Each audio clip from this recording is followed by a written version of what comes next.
Hey everybody, Travis Bowman here. Let's do a video on this CRT cart that I have in my living room in my house. So think of this as like a precursor to a video game room tour video that I'm going to be doing very, very soon. But as of right now, I figured we could at least take a look at this setup that I have over here and talk a little bit about it. If you're into this sort of thing, you might want to watch this video because it could give you some good ideas of your own. And that's kind of how I put this together. I watched other people with a very similar setup to kind of create my own here. Now, the first thing you're going to notice about this is that it's not exactly the tidiest setup, and that's kind of by design. I have a problem, and that problem is that I tend to change things a lot. I add consoles, take them away, that sort of thing. But all in all, I think this came together very, very nicely. And let's kind of jump into it. Let's see what we've got going on here. What we have on the top rack there, the CRT television, it's actually more than that. It's a PVM, specifically a Sony 2030 PVM. And you can see I've got my consoles down there. This is a wire rack that I added these wheels with the casters and stuff on not that long ago. So it is sort of kind of a mobile setup. The only thing that's not mobile about it, of course, is the speakers that I have over there on those speaker stands. But I suppose I could put the speakers on the rack and at some point in the future maybe create some sort of a wing out over there. But for my purposes right now, it looks pretty darn good. How can we find one of these PVMs? Well, unfortunately, a lot of people know what they have these days, and these PVMs are not easy to come by anymore. But you can get lucky. I've got 2 or 3 PVMs in my house now. I've got a small one and then 2 20 inches like this one. This one actually came from a hospital, and that's really your best bet these days, either a news station, radio station, broadcast station, or a hospital. If you're looking for a PVM like this, that's going to be your best bet. Make some calls, make some phone calls, ask some people that know some people, and see if they have any old TVs like this hanging around. You'd be surprised. Some people might actually have them in storage, or you might actually get lucky and find a guy that just kept it and hung on to it. I got both of mine from a hospital in Cabot, Arkansas. Right there, Baptist Health. That's the hospital. And I've kept that badge on there just to remind me where it came from. And for nostalgic reasons, my mom used to work at Baptist Health back in the day. And you can see that little orange sticker right there. Instrumentation safety checked January of 2017, or at least that's when that safety check was due. So before we do anything else, let's fire this sucker up right here. Power button. I've got 4 consoles down here. I've got the Sony PlayStation 1 with the screen. I've got the Sega Dreamcast. I've got the 32X on my Sega Genesis down there, as well as the PC Engine Duo R. This corner actually kind of came together to be my retro corner, meaning that I don't have any ODEs, optical drive emulators, or anything. Everything there is pretty much stock. All of the disk drives are intact, and that's why I've got this over here. That's my collection of physical games for the Dreamcast as well as the PlayStation 1. So this is all retro nostalgia over here, and if I fire up that PlayStation 1, we'll see it pop up here on the screen.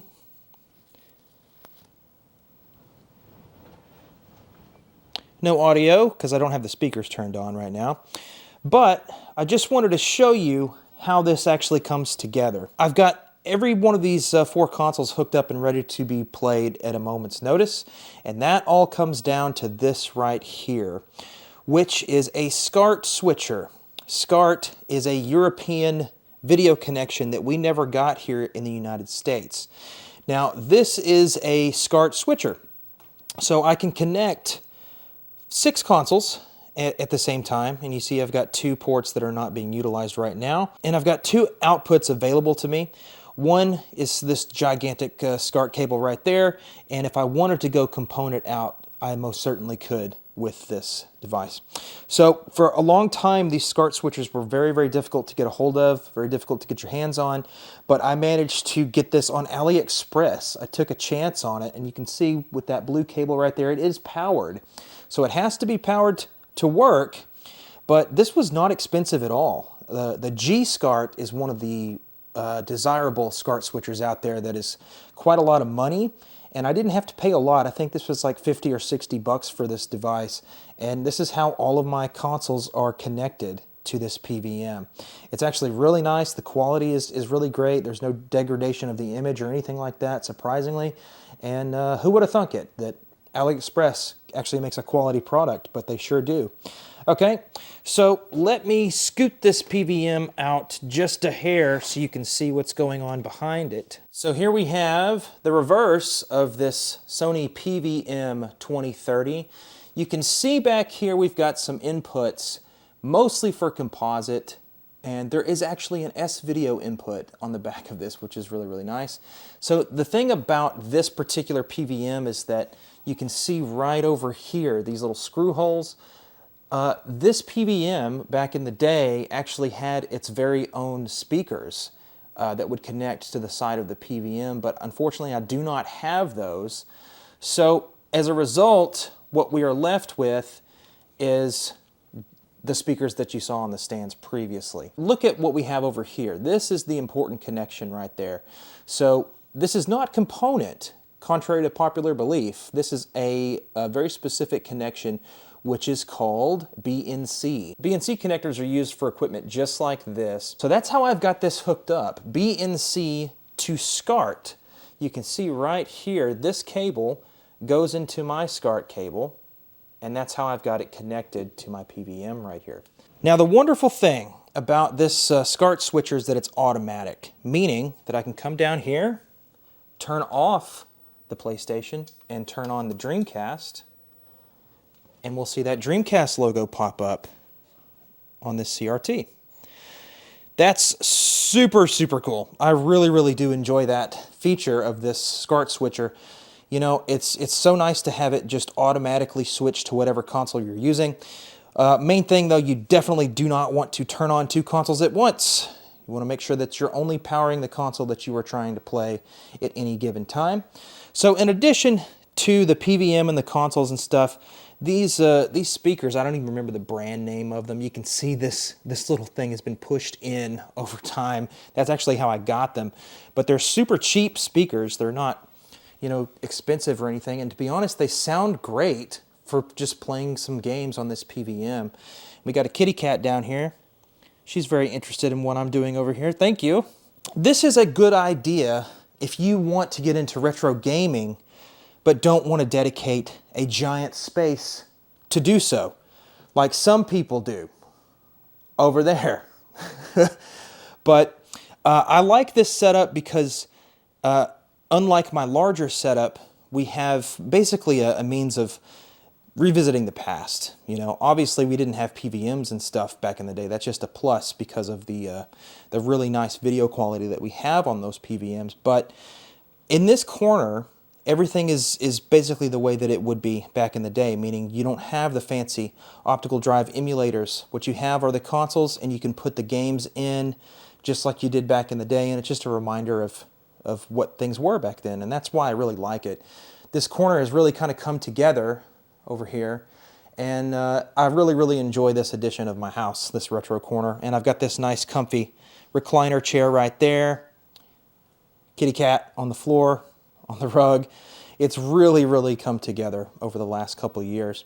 So let's talk about some of the things that aren't really necessary for this setup, but just some of the things that I like here. So this right here is a Dreamcast sign that my girlfriend got me on Etsy.